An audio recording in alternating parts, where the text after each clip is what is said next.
सच्चा हिंदुस्तानी है बोले तो जैसा भारत माता की जय बोलने से सच्चा हिंदुस्तानी नहीं होता। सच्चा हिंदुस्तानी वो होता है कि हिंदुस्तान को तरक्की पर लेकर जाने वाला सच्चा हिंदुस्तानी। आज हमारा मुल्क के ऊपर हमको जो भी काम करना है ऐसा काम करना है कि इंटरनेशनल में एक मैसेज पहुंचे। फॉरेन डायरेक्ट इन्वेस्टमेंट अगर हमारे मुल्क में होना है तो मुल्क अमन और चैन से रहना है।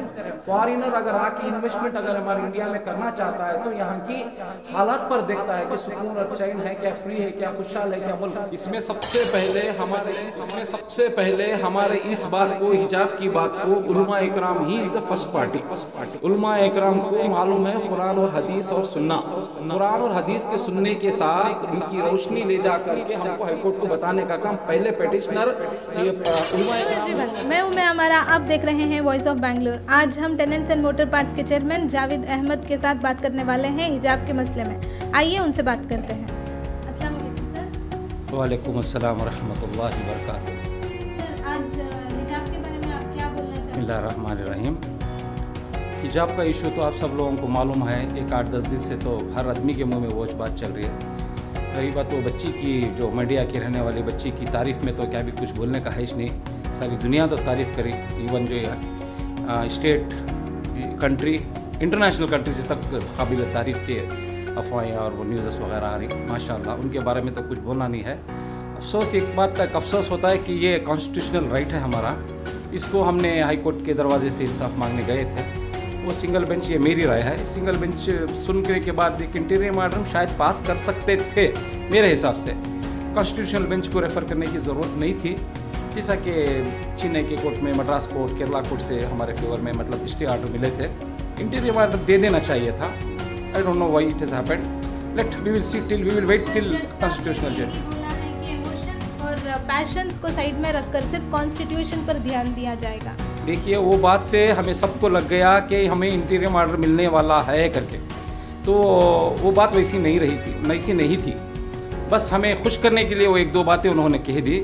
ये मेरी राय है, नीची राय है, और किसी का इसमें कुछ में वो नहीं है। बस हमें खुश करने के लिए उन्होंने कह दिया कि इमोशन से ये डिसीजन नहीं लिया जा सकता, तो ये कम से कम इंटीरियम दे सकते थे। फाइनलिटी तो नहीं होती, अपील के लिए तो हायर बेंच वो भी जाते या हम भी जाते। हायर बेंच में जो भी होता सो होता था, दे सकते थे इंटीरियर ऑर्डर। बहुत से केसेस को ऐसा इंटीरियर ऑर्डर मिलकर है, दे देते तो वो जो उन्होंने इमोशन की जो बात कही वो बात सच्ची हो जाती। तो ये वो बात बस दिखावे की बात थी इमोशन की। Regarding we will wait for till the high court decision. Sir, जैसा कि आप देखे हैं वो वीडियो जो वायरल हुआ है हिजाब का, जो स्टूडेंट्स को कॉलेज के बाहर खड़े हुए हैं, उनके साथ सिर्फ लड़के केसरी शॉल पहने हुए खड़े थे, वहाँ पे लड़कियाँ केसरी शॉल पहन के नहीं थी।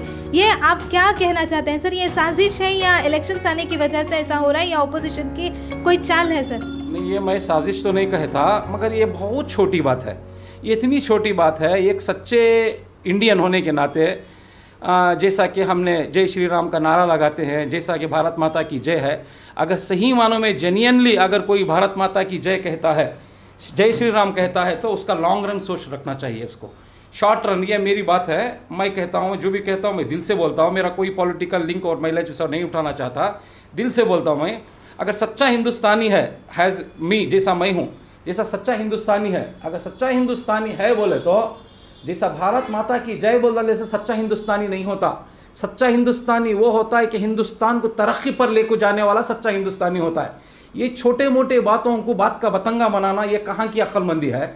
देखिए, सोचिए, आज हमारा मुल्क के ऊपर हमको जो भी काम करना है ऐसा काम करना है कि इंटरनेशनल में एक मैसेज पहुँचे। ये जो छोटे काम से भी इंटरनेशनल में एक मैसेज ऐसा गंदा पहुँचा है कि यहाँ पे जो है माइनॉरिटी सेफ नहीं है, सिक्योर नहीं है। तो सोच के देखिए, आज हमारे आर्थिक हालात कैसे हैं हमारे मुल्क के। सच्चा हिंदुस्तानी मुल्क को तरक्की पे लेके जाना चाहता है, उसको छोड़ के ये छोटी बात को इतनी दूर तक फैला रहे हैं कि आज हमारी हालत क्या है। हमारी जीडीपी देखिए क्या होकर है, इन्फ्लेशन देखिए कितना वो हो के है। इन्फ्लेशन जो है बढ़ते जा रहा है, इन्फ्लेशन को डाउन करना है। एफडीआई, फॉरेन डायरेक्ट इन्वेस्टमेंट अगर हमारे मुल्क में होना है तो मुल्क अमन और चैन से रहना है।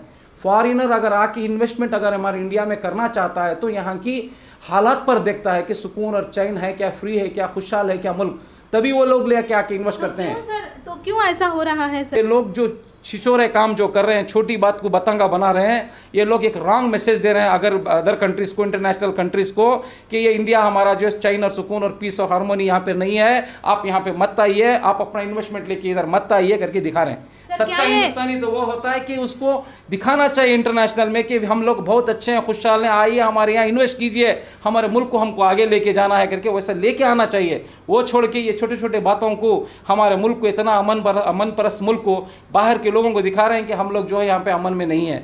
अगर ऐसा होगा तो हमारे मुल्क की हालत तो अल्लाह आलम। कि अभी हिजाब का मसला था, इससे पहले अभी कुछ दिन पहले वो जो रेलवे स्टेशन मस्जिद, तो इसके बारे में भी वो बोल रहे थे सर, उसमें AIMIM पार्टी एक ही जाके जो दर्ज की थी सर कंप्लेंट, और कोई भी पार्टी नहीं गई। क्यों पार्टी कोई भी आगे नहीं आ रही है, कोई भी प्रोटेस्ट नहीं हो रहा है? जो स्टूडेंट्स हैं मिलके प्रोटेस्ट करना चाहती थी, मगर प्रोटेस्ट करने के लिए उनको परमिशन ही नहीं दी गई। तो इसके बारे में आप क्या कहना चाहते हैं? नहीं, बस मेरा कहना यही है कि हर इंसान अपने अपने तरीके से सोचता है।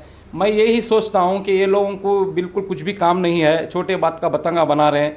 इस बात को छोड़ देना चाहिए, मुल्क को आगे लेके जाने के लिए सोचना चाहिए, तरक्की करना चाहिए, हमको आगे बढ़ना है। सच्चा हिंदुस्तानी होने के नाते से मैं सब लोगों से, देखो यहाँ पे हम लोग 120 करोड़ हैं, इसमें हम 20-25 करोड़ तो हैं। यहाँ पे सेकुलर लोग 70 to 80% सेकुलर लोग भी हैं, सेकुलर हिंदू भी हैं। 10-15% जो कोमोवादी, जिनके दिल में हैट्रेड पैदा करने वाले लोग हैं, उनसे कुछ होने वाला नहीं है। ये क्या हो गया है, उन्होंने एक अलग तरीके से सोच करके कुछ नई मुहिम चलाई थी, ये उल्टा उनके ऊपर ही पड़ा है, जिससे जो उनकी खुद की बदनामी और बेइज्जती है। Majority Muslims, majority Hindus knows what is going on, उनको मालूम है कि ये क्या हो रहा है करके। इंशाल्लाह अब इसके बाद जो है कुछ परिवर्तन आएगा, कुछ होगा। जागने वाले जागे हैं, सोने वाले तो बिल्कुल जागे हैं। इंशाल्लाह अच्छे ही अच्छा होगा। जिन्होंने बुरा सोच के काम किया था, इंशाल्लाह अब हमें अब करीब मुल्क के लिए अभी अच्छे दिन आने वाले हैं। इसमें सबसे पहले हमारे इस बात को, हिजाब की बात को, उलमा इकराम he is the first party. उलमा इकराम को मालूम है कुरान और हदीस और सुन्ना, कुरान और हदीस के सुनने के साथ उनकी रोशनी ले जा करके हमको हाईकोर्ट को बताने का काम पहले पिटिशनर उलमा इकराम ही होना चाहिए था, कि हमारे जैसे इंडिविजुअल लोगों को कुरान और हदीस के बारे में क्या मालूम है, जितना उनको मालूम है। उन्होंने अपने तरफ से पिटिशन फाइल करके इसके बारे में आगे बढ़कर आकर करना चाहिए था। बदकिस्मती हमारे उलमा इकराम बहुत पीछे हैं। मेरी इल्तिजा और गुजारिश है कि आलिमों से, उलमा इकराम से, कि आप बढ़ चढ़ कर आगे आइए, बढ़िए। आप अपने तरीके से अभी जो डबल बेंच में, कॉन्स्टिट्यूशन बेंच में जो है, आप उसमें पार्टी भी बनिए, बताइए कि शरीयत में क्या है, कुरान और हदीस में हिजाब के बारे में, निकाब के बारे में, बुरखे के बारे में क्या कहा गया है। आप अपने तरीके से बताना मेरे ख्याल से अफजल है। सर क्या आपने भी उलमा किराम से एक बार कर्नाटक के कोशिश की सर बात करने? नहीं, मैंने तो किसी से बात नहीं हुई मेरी, बस क्लिपें वगैरह देख रहा था। उलमा किराम को सियासत में आना ही नहीं है सर, कम से कम वो हिजाब इशू के मामले में तो बात कर सकते हैं। ठीक है, सियासत में उनको नहीं आना चाहिए, क्योंकि उनका काम सियासत का नहीं है। सियासतदान सियासत का काम करते हैं, मगर ऐसे इशू में, कुरान और हदीस की इशू में उलमा इकराम को आगे बढ़ के आकर पिटीशन में पहले अव्वल पार्टी बनना चाहिए मेरे हिसाब से।